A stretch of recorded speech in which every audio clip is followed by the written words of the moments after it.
Welcome to session 3 of eTech 5320. And just a reminder, you are to come into the schedule and take a look at the schedule. When you see the date, you are to read it as for the week beginning of. And then you find that corresponding session number. Then you click on agendas. When you do that, you will see a layout something like this, where you have introduction and learning theories, planning for the project-based learning, and so on according to your course schedule. When you click on Introduction to Learning Theories, you'll see that session 3 is in there. And again, you will see that there's a brief summary of what's going on. I put a note in here saying important. You'll need to be progressively working on the assignments this week to produce a quality product. Just to remind people that you're supposed to be spending about 7 to 10 hours focus time on an online course, and I think if you really focus your time, you'll be able to get that down to maybe 7-8 hours if you focus well and without distractions. And so I encourage you to schedule time throughout the week and block out some time in your smartphones or whatnot so that you can have that dedicated time. So when you come into session 3, notice how there are 4 different items. I can tell by this number over here. I can also tell by expanding my table of contents. If you haven't played with that yet, you get to where you can have the large table of contents, a lower one, and just the bar. You can also move the table of contents down or back up. So anyway, look at the table of contents as you please. There is a quiz first. The quiz is open just one day, so that's why you need to be attentive to the course schedule and visiting the course at least 3 times a week so that you don't miss things like that. And in the strategy team assignment, when you click on that, you want to click on each of these links. This one's telling you basically the purposes of it, and you can read through those. You also have strategy team presentation and rubric. When you look at this and you read through it, you will notice that it has instructions. You're going to have 5 attempts to submit this. It's going to be a progressive project. So submission 1, notice what it says, do no later than the first 1 to 2 days of session 3. That's 24 to 48 hours after session 3 starts, beginning on that date. So I've extended that 1 day this time just because of some Blackboard issues. But take a look at those submissions, put them in your calendar so you know when dates are coming up, and you don't want to miss those. So it's pretty detailed about how to submit each one. There's a rubric at the bottom. Notice View Rubric. You're going to want to do that. When you do that, it pops open in a new window, and you can see exactly what's on the rubric. This is more of a checkbook because I have the process steps over here as criterion. So your team plan has the criterion over here for the optimum range, and further down, notice the points range depending upon what's going on. This needs to change the word wiki. It's going to be a different word there. You have what your requirements are here. And your total points will be at the bottom eventually, but it's going to take some time to get through that. Right now for this week, you're doing the team plan and you're doing the final draft. So those are the 2 things that you're focusing on for this session. And when you submit the materials, you'll read everything carefully about how to submit. So you have submission 1 within the first 1 to 2 days of session 3 here. Submission 2 on the due date, which will be at the end of the session. And when you submit, you'll be writing something in here according to how you're supposed to submit. Notice you can attach a file for that first submission, and you would hit submit here at the bottom. So that's an overview of how to go about that submission process. Again, read it more detailed, pause the screencast if you need to, and review things. That's good. Moving on to item number 4 in the agenda, in the table of contents. You notice you can also move this way. You can move through this arrow. I didn't save changes. Do you want to leave this assignment? Any changes you've made to the assignment will not be saved. I didn't make changes to the assignment. Okay. In number 4, item number 4, we'll be working in a shared Google Doc / Drive, because they just changed the name to Google Drive in the last few months. Google Doc / Drive folder for this activity. I've already prepared those. So to get a better view, I'll close that topics bar up. You must be signed in or signed up for and signed in to Google Docs Drive when you work on it. This link takes you there, so you can sign up or just sign in. You must also use the provided structure of the main document. You can read all this later. In here I give you a how to create a link, like you see these links right here. If you don't know how to do that, that little video will show you. She also teaches you how to link an email address to something. So, and that might be handy later on when you're working with your local and global contacts. And in here, once you've read all the above, you're ready to access this.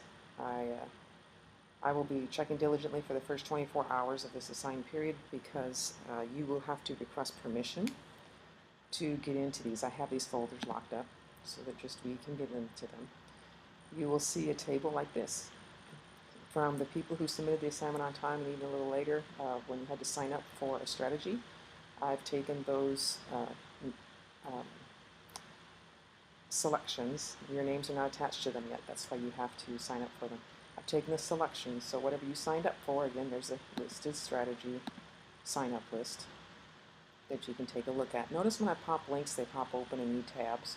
Just be aware of that, because sometimes I wonder if people wonder where their Blackboard went. But I'm popping open new tabs on you frequently. So in here is where I gave you some resources as well to get you started, so that you can start looking last session or whatever it was that you got to look at that. So here we have the different teams, and that's the choice of the structure that I used was based upon your choice. And so here is what you chose. And when you click on these, I'll just show a couple of them. You will see there's an instructor's page, a learner's page, and some samples. And then there's the link to the main document down below. So you're going to start on the main document. This Google Drive looks a little different to me. I'm not used to this format, so I'm kind of exploring it with you as well.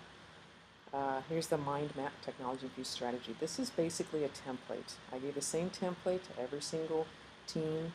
I just changed the name on top, and I gave you this structure within. This is where you are to upload. Once you're logged in, you could do it. This is where you are to upload, like your learner page will go in the learner page folder. Your instructor page will go in that folder. If you have other items, like you want to link to maybe a presentation on your instructor page, you feel free to do that. That collection is not called a folder.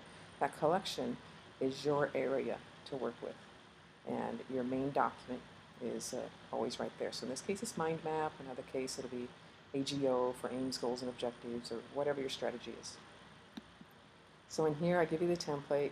Keep the same headings, like team members and suggested applications. Keep those headings and do as it says underneath them. You can take this text once you've read it and delete it, or you might want to leave it on top and start editing underneath it and then delete it later. You can do that. Google Docs saves all the time, so you don't have to worry about saving, but if you wanted to, if it made you feel better, you could download as some format that you can choose to select. I've been using Google Docs for I don't know how many years, multiple years, and I've never had it crash on me. It's never lost anything on me. I call it very reliable. So, but that's up to you if you want to try to save it. Okay, and the instructors page, I've already linked it up, so it will link you to a blank folder for now. Notice how it pops the blank folder into another tab up here. And it's showing, these are all my folders. You won't see all this, but this is part of my structure inside of Google Docs. And so you would see your structure over here. Okay, I'll close that out. But eventually you'll have at least a page in that instructor's page. For now, it's just to link to there. And I'd like you to keep that link there because in the future you'll have a folder, and it may just have the instructor's page in it. It may have more. And we just want to be able to link people to see what all that is. And I gave you links for references here and telling you how to go ahead and submit that. Same thing with learner's page, learner samples. It links off to these blank folders for now that you're going to fill up, or at least put one document in. Learner samples, you're going to have at least a couple samples in there. Take screenshots. I don't know if I don't think I linked anything up to show you a screenshot. So on a Macintosh, listen carefully. It's Command Shift 3. Command Shift 3, and you'll hear a little noise like this. Don't know if you heard that noise, but sounds like a picture being taken. And then on a PC, you have a print screen button that's usually up in your upper right of your keys. Look for that print screen button. Click it. I don't believe you'll hear a sound, but it has, on a PC, taken a capture of the screen, the entire screen, and it's captured it in the quick memory So if you were to open up something like PowerPoint, and if you were to paste that image onto a slide from a PC, you would all of a sudden have an image there. And you'll play with the tools and you'll see where you could crop it if you wanted to. There's other tools out there too, like Snagit. I mean, you can Google screen capture, screen capture, I'll get your video. Google screenshot, and you will find all sorts of tools to use as well. On the Mac, when you do the Command-Shift-3, it saves a file on your desktop, and so you could look for that file and then insert that into a PowerPoint slide and be able to put little arrows or whatever you wanted on it if you needed to, and save as a JPEG. On Mac or PC, you go to PowerPoint, you save as, and you change the file format to a JPEG. So if you really need more instruction than that, you can email me, or you can try to YouTube it or Google it, see if you can find some instruction on how to do that. But don't beat your head against a wall. Look for it for about 5 minutes. If you don't find it, email me, and I'll prepare a video if I have to. For some people, that's fine. And then we have where you're going to submit learner samples. That's for you and your partner. If you're working alone, I really want 2 samples there, one for K-12 and one for higher ed. Excuse me. But if you're working alone, I suppose we could let you buy with one. Include each team member's samples in action. And so you're supposed to upload some screenshots for archival purposes that you would put in your samples folder.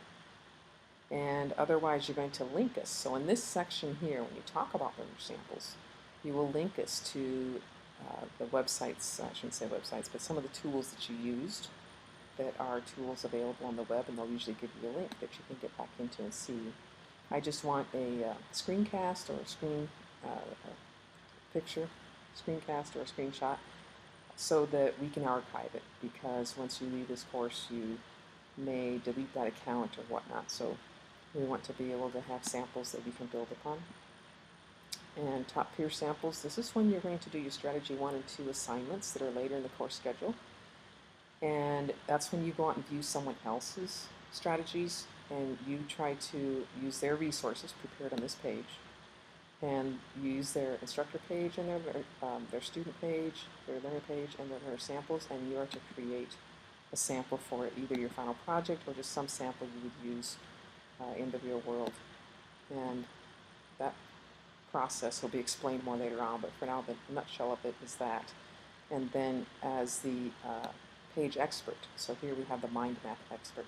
So the mind map expert would be responsible for harvesting, so to speak, those submissions from their peers and linking them up here, and again archiving them over in the samples folder, so that we end up with some really good samples to review. And we're going to be using these strategies throughout the course, and you'll be using them for your final project, so it's important that you do a good job on them, so your teammates have some, your classmates have some good strategies to take a look at. And if you're working in a team, it's okay to say, I'll do the instructor page, you do the learner page, we'll review each other's work. I'd rather you work, again, online, even if you live in the same town. I'd rather you just work online and connect things back up to this, because there could be, I don't know how many people, 30 or 40 people on one Google page. So use that power that you have in collaboration with the technology. So that gives you quite an overview there of that strategy, teamwork, and presentation area. If you're working with a team, you can crank that out, and you'll both be done, even with your samples, within the 7 hours if you're really focused. So, because a lot of it's given to you, those strategies are given a lot to you, but you do want to think about them and rework them when you put up your teacher page and your student page. So be working on that throughout the week, and that's what you have for this week. So good luck with what you're doing, and again, I'll be available on Skype. I'm going to try to get Google Hangouts up and running, and you can come into a Skype conference or email me if you have a question. And I check my Blackboard messages often, so I'd rather you keep them in there unless it's something more of the panic emergency sort of thing, in which you can email my outside account, but I prefer you keep them in Blackboard messages. Use the facts section to go ahead and talk to each other a little bit. And I do believe that, I know I'd asked Chris to put something up here, and I do believe he put up a little video there to help answer some questions about navigation. So again, in short, just review the course schedule, come into agendas, and you are on session 3. Good luck.